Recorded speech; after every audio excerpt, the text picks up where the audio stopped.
Samantala, walang kawala sa batas ang isang dalagita nang huliin ito ng mga otoridad sa matagumpay na buy-bust operation na isinagawa sa bayan ng Haro, Iloilo City. Nakibalita dyan si Patrolwoman Lynette Sablon. Isang 19 anyos na babae ang nahuli ng mga otoridad sa isinagawang buy-bust operation sa barangay Buhang, Haro, Iloilo City. Nito lamang 11 ng Hunyo, taong kasalukuyan.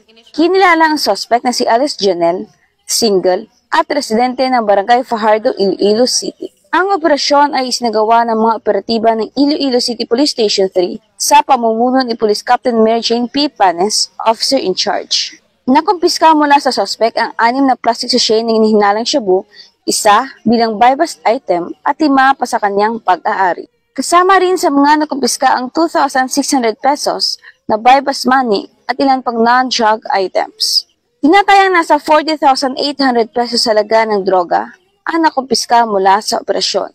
Kasalukuyang nasa kustudiya ng ICPS-3 ang suspect habang inihahanda ang kaukulang kaso laban sa kanya sa paglabag sa Republic Act 9165 o Comprehensive Justice Act of 2002. Patuloy ang PNP sa kanilang masigasig na kampanya laban sa iligal na droga upang masiguro ang kaligtasan at kaayusan sa bawat komunidad.